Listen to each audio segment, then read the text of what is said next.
My husband brought his work wife on our anniversary trip to Hawaii. When I got upset, he said I was being insecure and that men need female friends.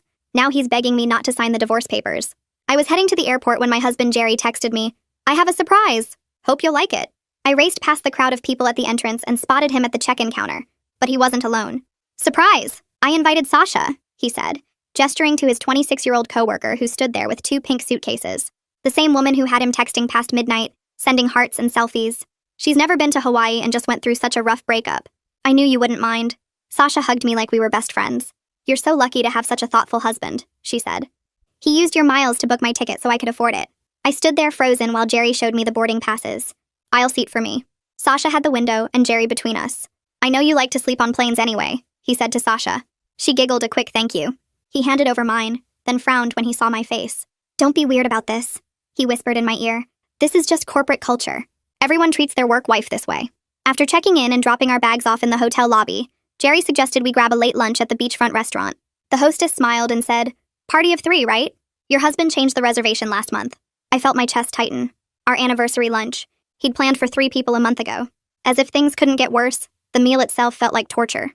Sasha sat between us, sharing bites off Jerry's plate and telling stories about their office inside jokes, while I sat there feeling like an outcast. On our way back through the lobby, he stopped at the spa desk. "I want to book tomorrow's couples massage," he said to the receptionist, pulling out his credit card. "For me and—" he pointed at Sasha. "Her." When I stared at him, he shrugged. "You hate massages anyway." "No, I said that we can't afford them," I told him. Jerry shrugged. "Same difference. It's not a big deal." But it was. It was a huge deal to me. And I was determined to put an end to it. "I'm sorry, but their massages should be separate," I told the spa desk. The receptionist gave an awkward smile and nodded, adjusting their appointment while Sasha flashed an annoyed expression at Jerry. He quickly pulled me aside near the elevators, his grip painfully tight on my arm. "You're embarrassing me with this middle school jealousy," he hissed. "Everyone's gonna think you're crazy. Is that what you want?" I shook my head slowly and his grip loosened, sighing. "You know, every successful man has a work wife," Jerry said, signaling for another round. "You're lucky I'm transparent about it. Most guys hide it." But the worst part of the trip happened when we finally went upstairs to our room. I felt my blood boil when the door opened. There was one king bed and a tiny pull-out couch that was shoved in the corner. "This'll be perfect for the 3 of us," he grinned. Sasha made a big show of volunteering to take the couch. "I don't want to cause any problems," she said sweetly, looking at Jerry like they were sharing some private joke. "You two should have the bed. It's your anniversary." I crawled into bed that night feeling like a stranger in my own marriage. Jerry gave me a quick peck on the forehead before turning away. "See? Everything's fine. You always make such a big deal out of nothing." I woke up at 2 a.m. to whispering and giggling. Through the darkness, I watched my husband get up and walk over to the couch. "Come on," he whispered to Sasha. "The bed's huge. She won't even notice." I heard her fake protest for about 2 seconds before following him back. She slipped under the covers on his side, and he pulled her close against him. "She's out cold," he whispered. I lay there for another hour, completely still, listening to their synchronized breathing, his hand on her waist, her head on his chest, in our anniversary bed. When I couldn't take it anymore, I slipped out and locked myself in the bathroom with my phone. I booked the next flight home using his credit card. I packed in the dark, then took photos of them tangled together just before I left. The Uber to the airport cost $200. I didn't care. I blocked his number during takeoff and watched the missed calls pile up when I landed back home hours later. I wasted no time and found a lawyer to help me handle this mess, collecting evidence, drawing up divorce papers. And that Monday when Sasha and Jerry returned to work, I marched into their office building with my lawyer, ready to see heads roll. The entire C-suite was in their quarterly planning meeting, and I thought, wow, perfect timing. Jerry's face went from confused to white when he saw me walk in. "Sorry to interrupt," I said, handing him the divorce papers in front of everyone. "But I wanted to make sure you got these, since you were too busy on our anniversary to notice I left." Everyone stared quietly. His boss started to speak, but I wasn't done. I opened my laptop and hit send on the email I'd drafted to HR. "I've just sent you receipts for the romantic dinners, the couple's massage, and the first-class ticket to Hawaii that Jerry purchased for his coworker using the company card, listed as client entertainment." The CEO's face twisted sourly. "He used company funds for your anniversary trip?" "Oh no," I said, pulling up the photo on my phone. "He used them for Sasha's trip. Our anniversary trip was just the 3 of us in one bed." I set the photo on the conference table. Jerry and Sasha tangled together in bed. That's when Sasha screamed. "Wait, it's not what you think." Tristan stood up so fast his chair rolled backward and hit the wall behind him. He held up both hands and pointed at the door with one sharp motion. Everyone else in the room started gathering their laptops and folders while keeping their eyes down like they didn't want to be part of this mess. I watched them file out one by one, some of them glancing back at the photo still sitting on the conference table. Tristan waited until the last person left before he turned to look at Jerry and Sasha, then at me. His face had gone completely red, and I could see a vein pulsing in his forehead. He told them both to sit down and gestured for someone from HR to come back in.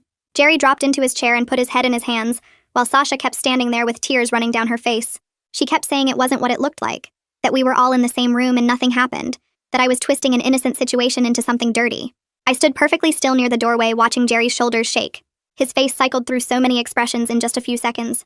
First, he looked shocked, like he couldn't believe I'd actually shown that photo to everyone. Then anger flashed across his features and his jaw clenched tight. Finally, panic set in, and his eyes darted around the room like he was looking for an escape route. Sasha turned to him for support, but he wouldn't even look at her. She said his name twice, but he just kept his head down, and his hands pressed against his temples. A woman from HR came back in with a notebook and sat down at the far end of the table. She asked if I had copies of everything I'd sent to their department. I nodded and told her it was all in the email with timestamps and receipts attached. Tristan told me I could leave now and that they'd be in touch about next steps. I picked up my laptop and walked out without looking back at Jerry or Sasha. The hallway felt too bright after the dim conference room. I made it about 10 steps before Jerry came rushing out behind me, calling my name. He caught up and tried to grab my arm, but I pulled away before he could touch me. He used that calm voice he always puts on when he wants to sound reasonable, the one that makes me feel crazy for being upset. He said we needed to talk about this like adults and work it out privately instead of making a scene at his workplace. I stopped walking and turned to face him. I told him everything goes through my attorney now and there's nothing to discuss between us anymore. He started to respond, but I walked away while he was still mid-sentence with my hands shaking, so hard I had to shove them in my pockets. My legs felt steady though, and I kept walking toward the elevator without looking back. I could hear him calling after me, but I pressed the button and waited, watching the numbers light up as the elevator climbed toward our floor. When the doors opened, I stepped inside and hit the lobby button. Jerry was still standing in the hallway staring at me when the doors slid shut. I drove straight to Josephine's office building across town, gripping the steering wheel so tight my knuckles turned white. The receptionist told me Josephine was with another client, but I said it was an emergency and I'd wait as long as needed. She made a phone call, and 5 minutes later, Josephine came out and brought me back to her office. I told her everything that just happened at Jerry's workplace, and she listened without interrupting, taking notes on a yellow legal pad. When I finished, she asked if I'd kept copies of all the evidence I'd shown them. I pulled out my phone and showed her the backup files I'd saved to the cloud. She nodded and started making a list of immediate steps we needed to take. First thing was separating our bank accounts so Jerry couldn't drain them out of spite or panic.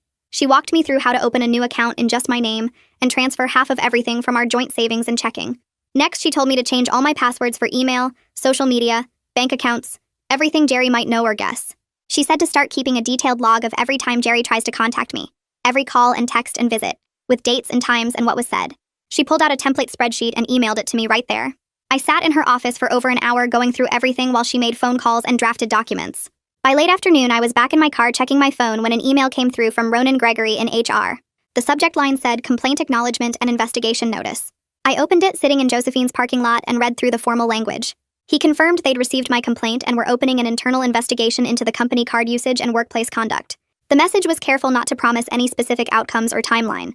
It said they'd be in touch with next steps, and thanked me for bringing these matters to their attention.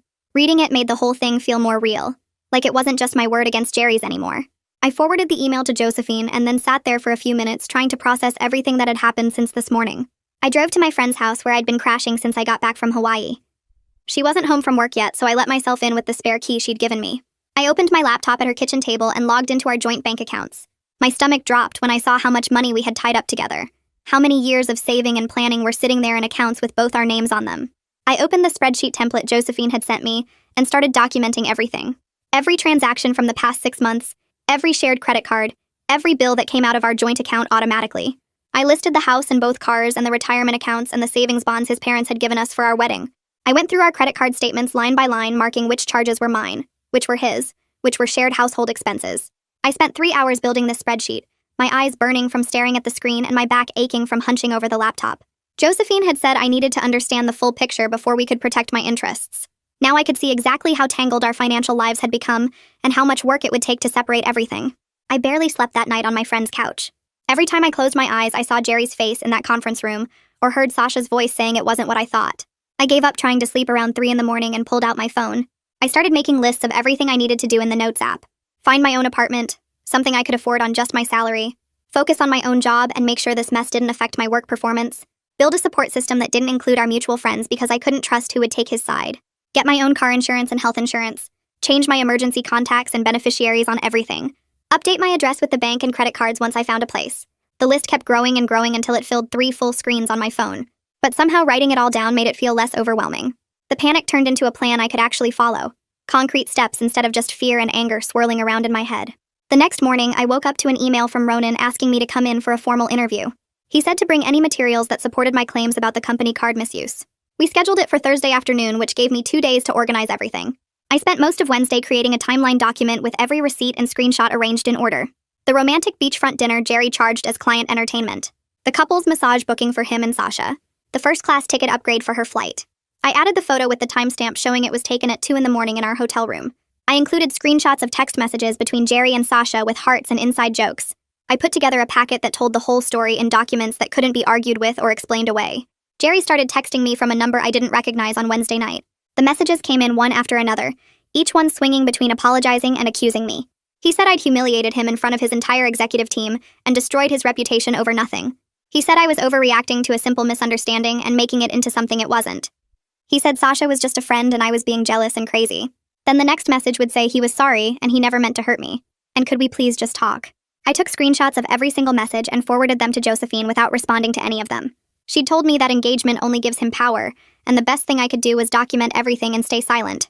After I sent her the screenshots, I blocked the new number and put my phone on Do Not Disturb. Thursday morning, the company's finance department sent me a direct email asking for the receipts I'd mentioned in my message to HR. I replied with attachments of everything. The beachfront restaurant bill for 3 people charged to Jerry's corporate card with client entertainment written in the notes. The spa booking confirmation showing a couple's massage for Jerry and Sasha charged the same way. The airline receipt showing Sasha's ticket upgrade to first class, also on the company card, also labeled as client entertainment. I included the dates and amounts and a brief explanation that these were personal expenses for Jerry's coworker during what was supposed to be my anniversary trip. I hit send and felt a small surge of satisfaction, knowing that finance departments don't mess around when it comes to card misuse. My phone started blowing up with texts from mutual friends Thursday afternoon. They all wanted to know what happened and why I was trying to ruin Jerry's career over a misunderstanding. Some of them said I was overreacting, and that successful men always have close relationships with female coworkers. Others said I should have handled it privately instead of embarrassing him at work. A few said they'd heard his side of the story, and it sounded like I was making a bigger deal out of it than it really was. I read through the messages, feeling my chest get tighter with each one. None of these people had been there in that hotel room. None of them had watched my husband invite another woman into our anniversary bed. None of them had spent the flight home alone looking at photos of the 2 of them tangled together. I turned off all my notifications and decided I was done explaining myself to people who weren't there and didn't see what I saw. If they wanted to believe Jerry's version where he was the victim and I was the crazy, jealous wife, that was their choice. I knew what I'd seen, and I had the evidence to prove it. Friday morning, I woke up on my friend's couch with my phone already in my hand and pulled up a search for therapists who handle divorce and betrayal.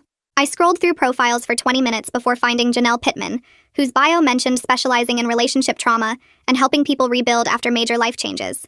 I clicked the booking link and saw the first available appointment was next Tuesday at 2 in the afternoon. I selected it and entered my information, then stared at the confirmation email for a solid minute like it was some kind of proof that I was actually dealing with this instead of just surviving it. I added the appointment to my calendar and set 3 reminders because I couldn't trust my brain to remember anything important right now. That afternoon, I met Josephine at her office and she had papers ready for me to review. She explained she was filing for temporary court orders to freeze our joint accounts, so Jerry couldn't drain them or hide money before the divorce was final. The orders would also establish a no-contact rule requiring all communication to go through our attorneys instead of directly between us.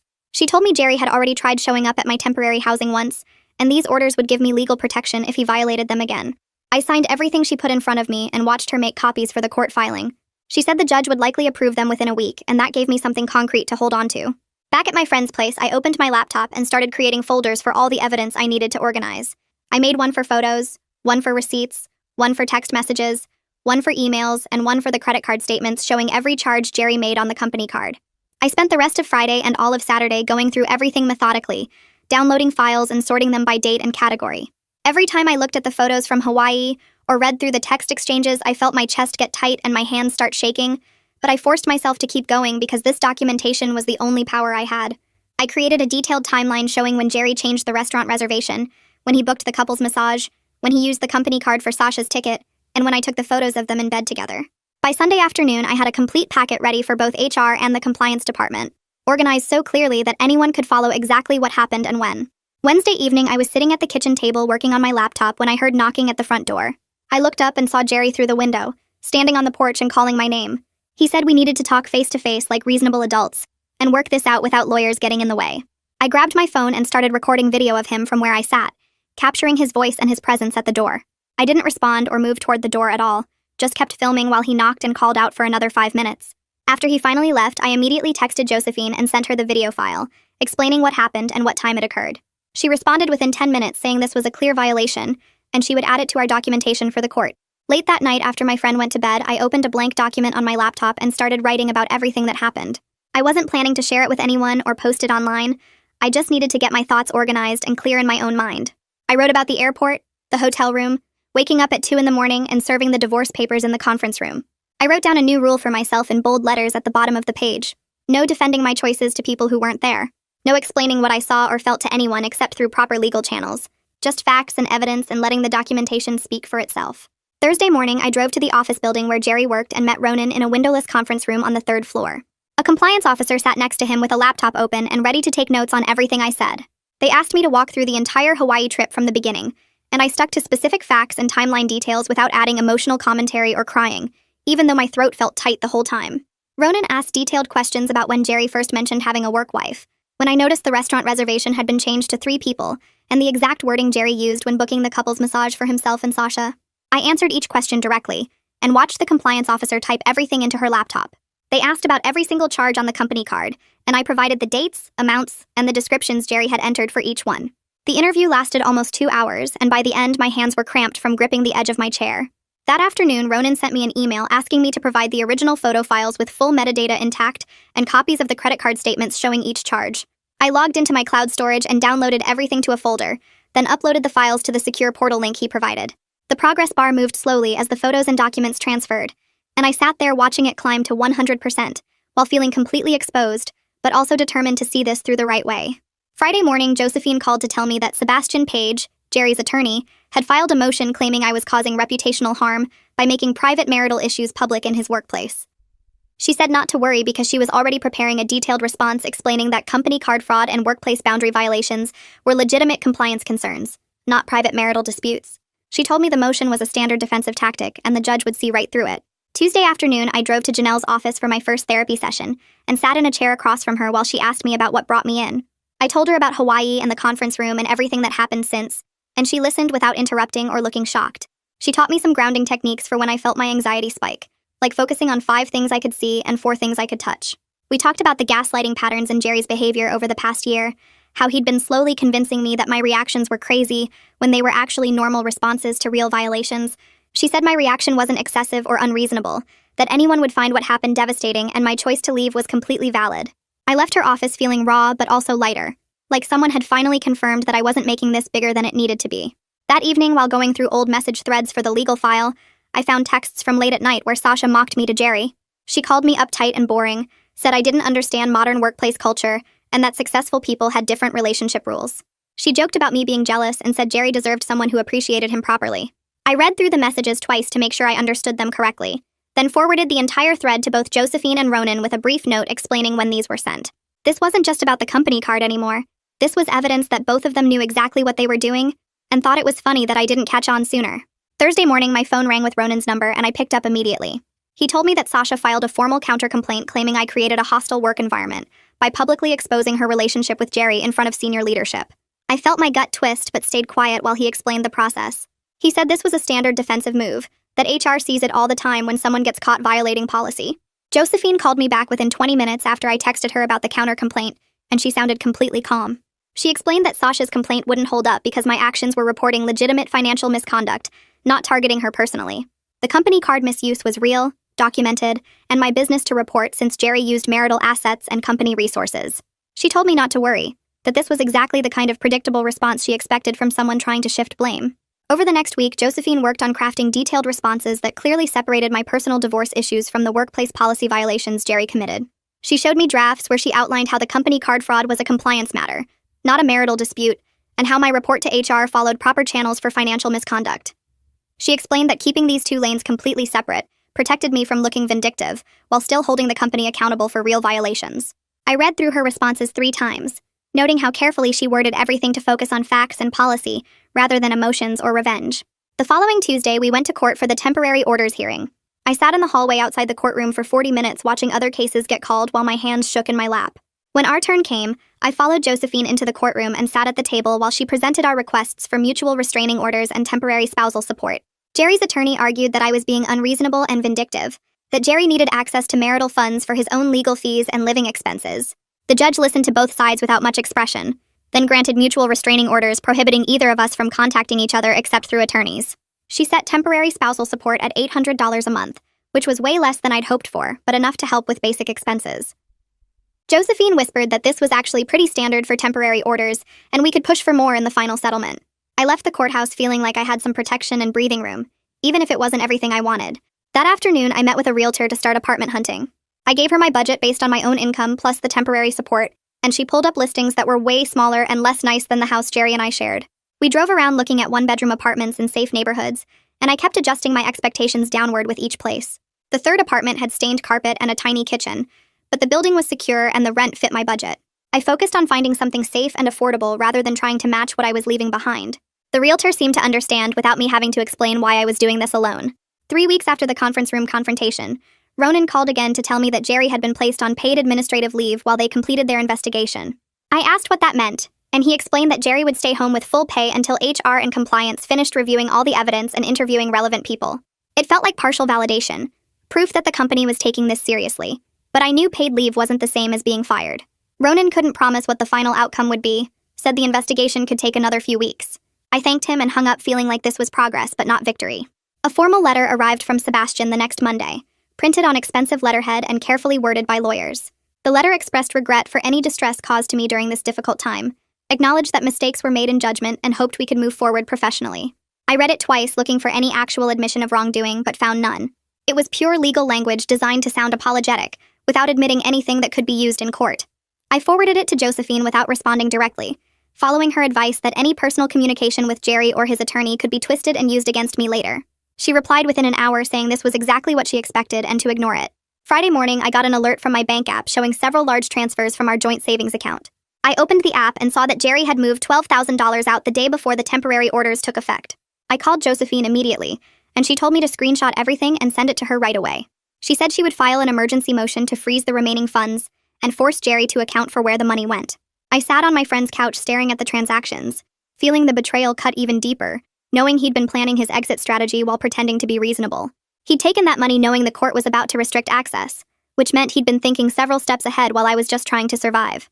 That weekend, I heard through mutual friends that people at Jerry's office were spreading rumors about me.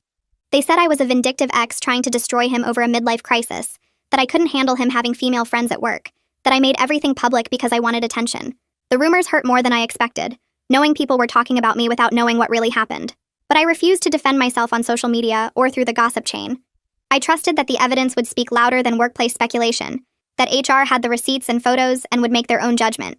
Josephine told me not to engage with any of it, that responding would only make me look defensive. Tuesday afternoon, I went back to Janelle's office for my second therapy session. She asked how I was handling everything, and I told her about the counter-complaint, the court hearing, the rumors, the money Jerry took. She listened and then helped me work through the grief and anger without letting them take over completely. She taught me to notice my triggers, like when I started spiraling into worst-case scenarios, or replaying the Hawaii trip over and over. She showed me how to respond to those triggers instead of just reacting, how to pause and choose what to do next rather than getting swept away by emotion. I left her office feeling raw, but also more in control of myself than I'd felt since everything started.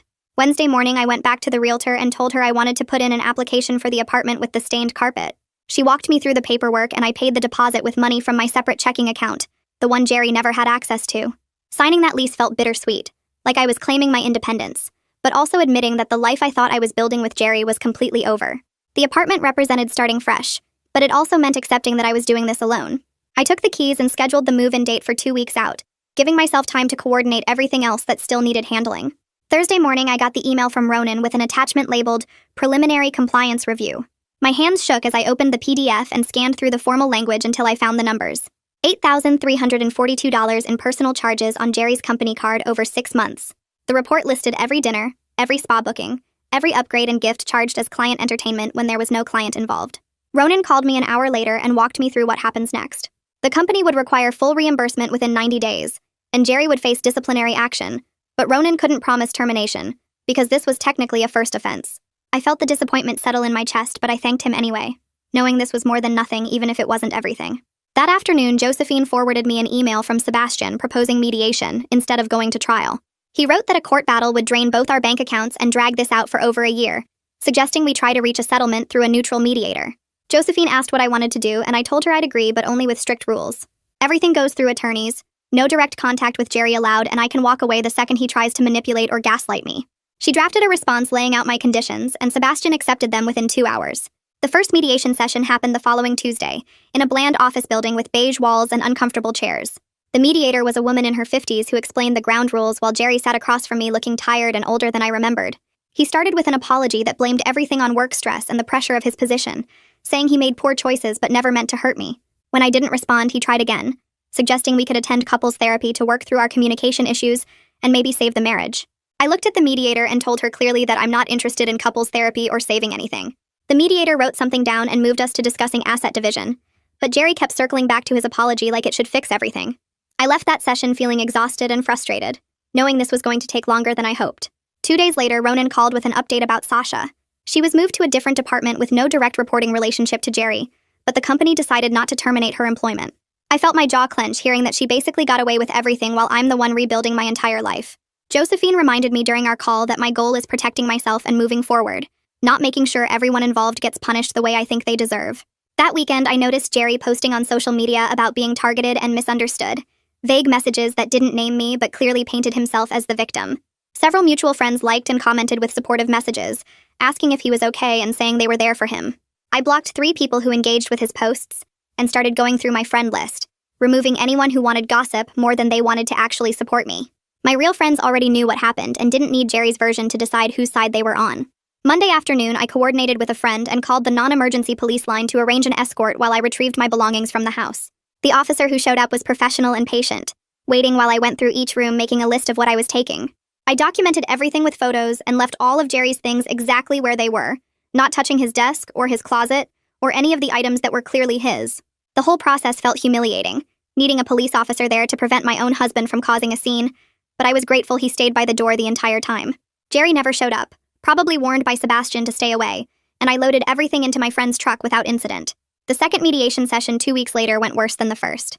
Jerry insisted he should keep the house because his income is higher and he can afford the mortgage payments on his own. I pushed back, saying we should either sell it and split the money, or he needs to buy out my half of the equity at fair market value. He acted like I was being unreasonable, claiming I'm trying to punish him financially instead of being practical about our situation. We went in circles for 3 hours until the mediator finally called it, scheduling a third session for 2 weeks out and suggesting we both think carefully about what we're willing to compromise on.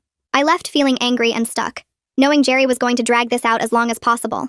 That Thursday, Josephine asked me to come to her office for a reality check conversation. She walked me through what would likely happen if we went to trial, what the judge would probably award me versus what I'm asking for, and how much the whole process would cost in legal fees and emotional energy. I felt defensive at first, wanting her to tell me I deserved more and we should fight for everything. But she kept bringing me back to the numbers and the probabilities, helping me see that compromise might actually serve me better than fighting for total victory that might never come. Alone in my apartment that evening, I pulled up old photos from our wedding and the early years when things felt good. I went through them slowly, remembering who I thought Jerry was and who I thought we were together. Then I plugged in an external hard drive and moved every photo into an archive folder, organizing them by year before deleting them from my phone completely. It felt like a small ritual, but it helped, giving me permission to let go of the version of Jerry I'd built in my head and accept that person never really existed. The next morning, a formal letter arrived from the company's HR department with the final outcome of their investigation. Jerry had to repay all personal charges within 90 days, lost his corporate card privileges permanently, and received a formal written warning that would stay in his personnel file. Sasha got a counseling memo about maintaining professional boundaries, but no financial penalty or formal discipline. I read through the letter twice, feeling that familiar mix of validation and frustration. It was something, proof that I wasn't crazy and the company took it seriously, but it wasn't the clean justice I'd imagined when I walked into that conference room. I filed the letter in my growing folder of divorce documents and tried to focus on what came next instead of what I wished had happened. Tuesday morning, I sat in Janelle's office for my third session, sinking into the worn couch while she pulled up her notes from last time. She asked me what I wanted from Jerry now, what would feel like enough, and I started listing all the ways he should suffer for what he did. She let me talk for maybe 5 minutes before gently interrupting. She told me to notice how exhausting it felt to carry all that anger, how much energy I was spending on imagining his punishment instead of building my own future. I felt defensive at first, wanting her to agree that he deserved everything coming to him. But she kept redirecting me back to what I could control, what boundaries I needed to protect myself, what choices would actually serve my healing.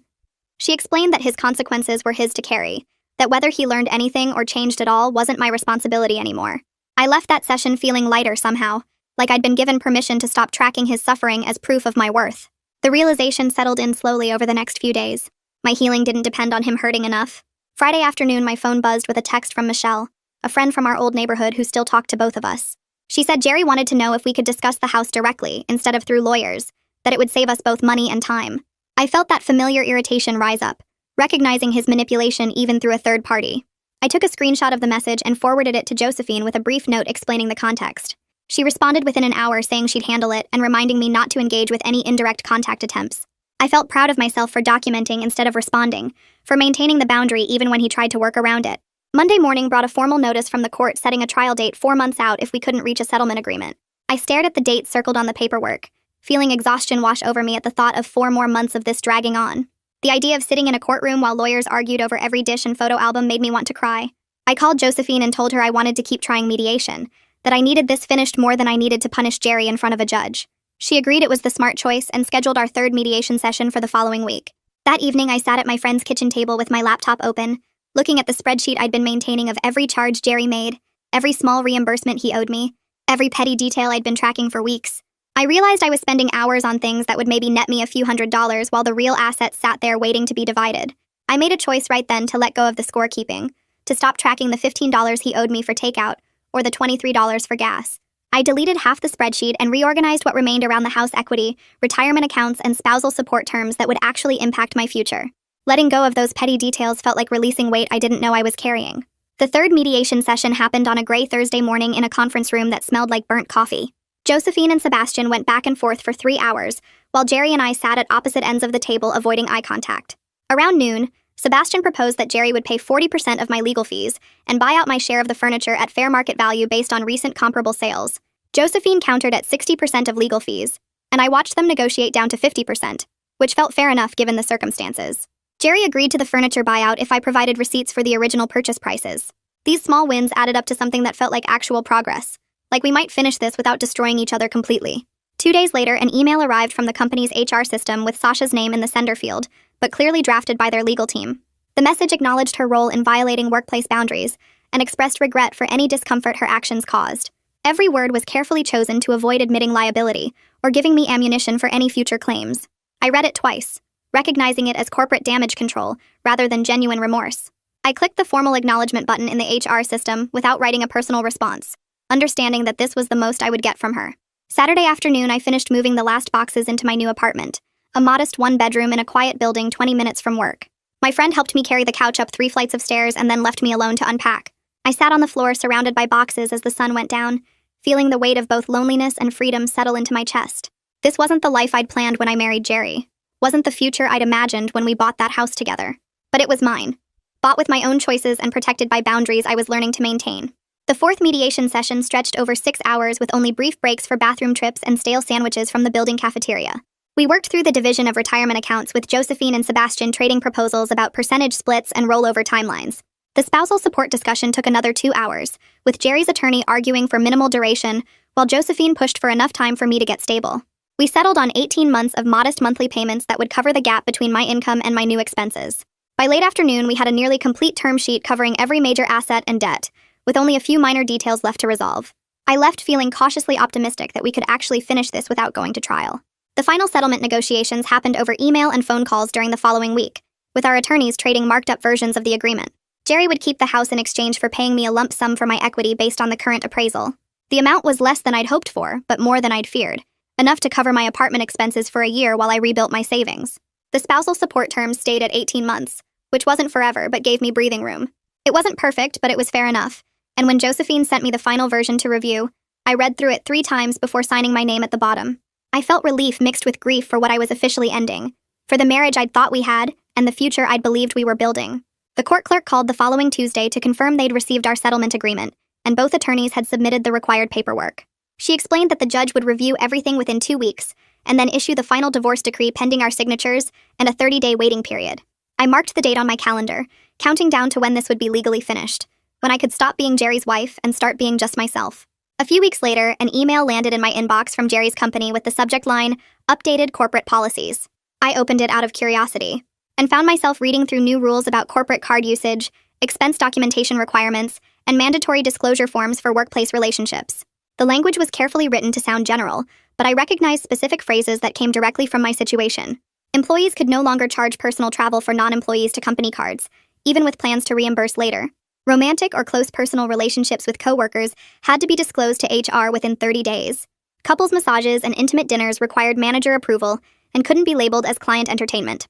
I sat there staring at my laptop screen, feeling this weird mix of satisfaction and frustration. My confrontation had actually changed something real, created protections for other people who might face similar situations. But nobody would ever know it came from me, that I was the reason these rules existed.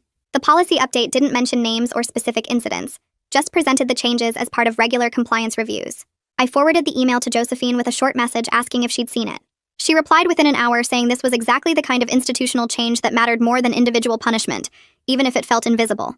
I saved the email in a folder and closed my laptop, trying to feel proud instead of bitter about the lack of recognition. 2 days after that, my phone buzzed with a text from someone I barely remembered, a woman who used to work in Jerry's department before transferring to a different office. She asked if I'd heard the news about Jerry getting moved to a new role.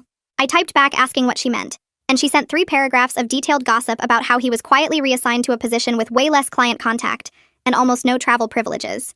His new job title sounded similar, but everyone in the office knew it was a step down, less prestigious, and fewer opportunities for advancement.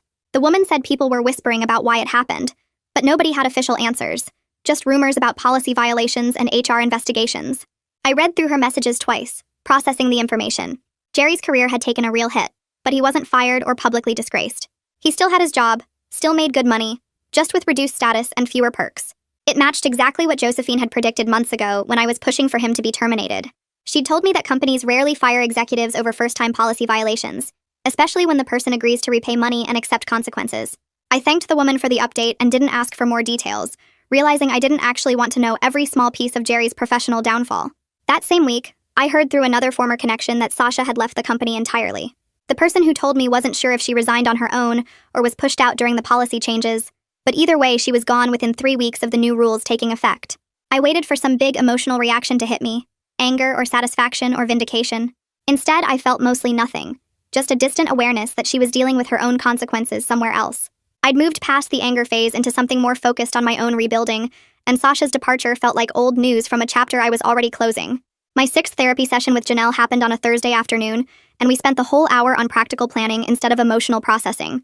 She had me pull out my laptop and open a budgeting spreadsheet, walking through realistic numbers for rent, utilities, groceries, and discretionary spending. We built a daily routine structure that included morning movement, regular mealtimes, and wind-down activities before bed. Then we made a list of my friendships, categorizing them into people who actively supported me, people who stayed neutral, and people who clearly sided with Jerry or wanted drama. Janelle helped me see that I was building something new, rather than just surviving the wreckage of what fell apart. She pointed out specific examples of choices I'd made that showed growth, like declining to engage with Jerry's manipulation attempts or setting boundaries with pushy friends. By the end of the session, I had concrete action items that felt manageable instead of overwhelming, a roadmap for the next few months that didn't depend on what Jerry did or didn't do. The following Monday, I took a personal day from work and spent it at the bank handling financial separation tasks. I closed our joint checking account and opened a new one in just my name, transferring my portion of the remaining balance. The joint savings account took longer because it required both signatures, but Josephine had already coordinated with Sebastian to get Jerry's authorization. I applied for 2 credit cards in my own name, something I should have done years ago instead of relying on our shared accounts. The bank representative walked me through setting up an emergency fund with automatic transfers, starting small but building over time. Each step felt surprisingly empowering, like I was creating a foundation that belonged entirely to me and couldn't be undermined by someone else's choices or betrayals. I left the bank with a folder full of new account paperwork and a strange sense of pride in my own financial independence. That weekend, a text arrived from mutual friends inviting me to a birthday gathering at someone's house. I almost said yes automatically before scrolling down and seeing the full guest list they'd shared. Jerry's name was right there in the middle, along with several people who'd taken his side or stayed neutral during the divorce. I sat with my phone for a long time, typing and deleting different responses. Finally, I sent a polite message saying I had other plans, but hoped they had a great time, then immediately made actual other plans, so it wouldn't be a lie. I texted a friend from work and arranged to try a new restaurant that same night, choosing my own comfort over maintaining appearances or avoiding awkwardness for other people. It stung to lose some social connections and know I was excluded from future events, but I was learning that protecting my peace mattered more than staying in circles where I felt uncomfortable. On Tuesday morning, Sebastian sent Josephine a long email listing household items Jerry wanted from our marriage, things worth less than $50 like a specific coffee maker, a set of kitchen knives, and some decorative picture frames. The message was written in this petty, detailed way that made it clear he was trying to irritate me or drag out the process. I forwarded it to Josephine with a short instruction to agree to whatever Jerry wanted, that I didn't care about any of those items enough to fight. She wrote back asking if I was sure, and I confirmed that the energy it would take to argue over a coffee maker wasn't worth whatever satisfaction I might get from winning. Some battles just weren't worth fighting, and I was learning to recognize which ones actually mattered for my future, versus which ones were just about scoring points. I started building new daily routines in my apartment that had nothing to do with my old life with Jerry. Morning walks became non-negotiable, a way to start each day with movement and fresh air before work stress kicked in. I experimented with cooking meals I actually enjoyed instead of the things Jerry preferred, discovering I liked trying new recipes and eating dinner at my own pace. Reading before bed replaced scrolling through my phone, giving my brain something to focus on besides replaying arguments or imagining confrontations. Some nights I still felt crushingly lonely, sitting in my quiet apartment with nobody to talk to and nothing to distract me from my own thoughts.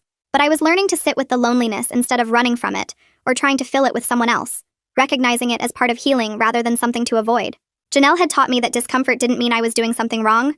Sometimes it just meant I was doing something hard and necessary.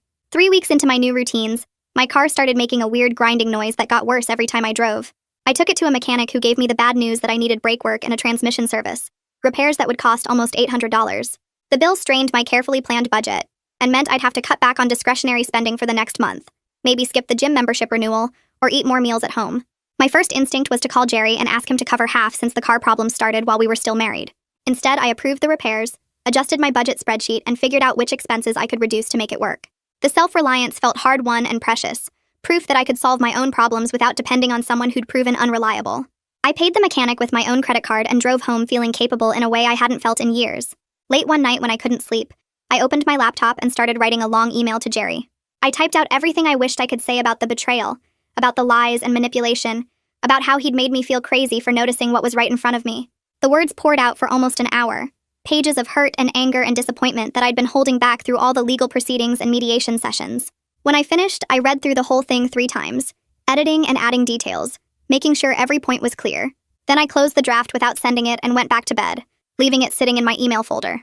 The next day in therapy, I told Janelle about writing the email, and she helped me understand that I'd been writing it for my own closure, not because Jerry deserved to hear it, or would even understand what I was trying to say. She pointed out that sending it would just give him another opportunity to deflect, gaslight, or turn my pain into something about him. The email had served its purpose by helping me organize my thoughts and feelings, and deleting it without sending was actually the stronger choice. I went home that afternoon and moved the draft to my trash folder, then emptied the trash so I couldn't change my mind later. 3 weeks later, the thick envelope arrived from the court with the official divorce decree inside. I opened it standing in my kitchen and pulled out the stamped documents that made everything final. The legal language felt cold and formal, reducing 7 years of marriage to property division and support terms. But seeing my signature next to Jerry's on the last page made my hands shake. I sat down at my small dining table and spread the papers out in front of me, reading through each section slowly, even though I'd reviewed the settlement terms a dozen times already. Relief washed over me first, knowing I could finally stop waiting for the next legal hurdle or Jerry's next manipulation attempt. Then grief hit harder than I expected, not for Jerry himself, but for the life I thought we were building and the person I used to be before Hawaii. I sat there for almost an hour just holding the papers, feeling the strange mix of emotions without trying to push any of them away. When I finally filed the documents in my desk drawer, I felt something close to pride that I'd made it through to the other side without compromising my boundaries or letting Jerry gaslight me into thinking I was overreacting. That weekend, I spent Saturday afternoon organizing my digital files and archiving every photo, screenshot, and receipt related to the divorce into a password-protected folder on an external hard drive. I labeled it clearly so I could find it if needed for taxes or legal purposes, then moved the whole drive to the back of my closet where I wouldn't see it every day. The workplace gossip group chat still had new messages every few days with people discussing Jerry and Sasha like they were characters in a soap opera, analyzing every detail and adding their own speculation about what really happened. I scrolled through the latest round of messages and felt nothing, but exhaustion at seeing my pain turned into entertainment for people who barely knew me. I clicked the leave group button without announcing my departure or explaining my decision to anyone. On Monday morning at my own job, I asked my manager if we could talk privately about taking on more responsibility. She closed her office door and listened while I explained that I wanted a challenging assignment that would help me focus on my career and prove my capabilities beyond what I'd been doing. I didn't mention the divorce directly, but she'd heard enough through the office to understand what I was really asking for. She pulled up her project list and offered me a high-visibility client presentation that would require research, strategy development, and direct executive contact. The assignment scared me a little, but I accepted immediately, feeling capable and valued in a way I hadn't felt in months. Walking back to my desk with the project details, I realized how much I'd let my identity shrink down to being Jerry's wife, and then Jerry's victim. and how good it felt to be recognized for my actual professional skills. 2 days later, a handwritten note arrived at my office in a plain envelope with no return address. I opened it carefully and recognized Ronan's signature at the bottom, before reading the brief message acknowledging that my complaint had led to meaningful changes in company policy around expense reporting and workplace relationship disclosure. He explained that company rules prevented him from publicly crediting me or sharing investigation details, but he wanted me to know that other employees would benefit from the stronger protections now in place. I read the note twice and tucked it into my desk drawer, appreciating the private validation even though nobody else would ever know my role in improving those policies. Knowing I'd made a difference beyond my personal situation felt more satisfying than any public vindication could have been. 6 months after walking into that conference room with divorce papers and evidence photos, I sat in my apartment on a Saturday morning with coffee and a small plant I'd bought for the windowsill the week before. Sunlight came through the window and hit the leaves just right, making them glow green against the white wall. I felt something close to peace sitting there in my own space, surrounded by furniture I'd chosen, and a life I was building entirely on my own terms. The divorce hadn't given me perfect justice or total vindication, and Jerry's career had taken a hit, but not collapsed entirely the way part of me had wanted. But I'd gotten out with my dignity intact, and learned to set boundaries that actually protected me instead of just keeping the peace. I'd stopped waiting for other people to validate my experience or punish Jerry on my behalf, focusing instead on building a life where his choices couldn't hurt me anymore. The real win turned out to be learning that I could trust my own judgment, stand up for myself even when it got messy, and choose my own well-being over maintaining appearances. I took another sip of coffee and looked at my plant, thinking about how much could grow in 6 months when you gave it the right conditions. So yeah, that's the story. Just me, you, and a random moment from life that somehow turned into a full video. Thanks for hanging out, seriously. Subscribe if you want to chill here again next time.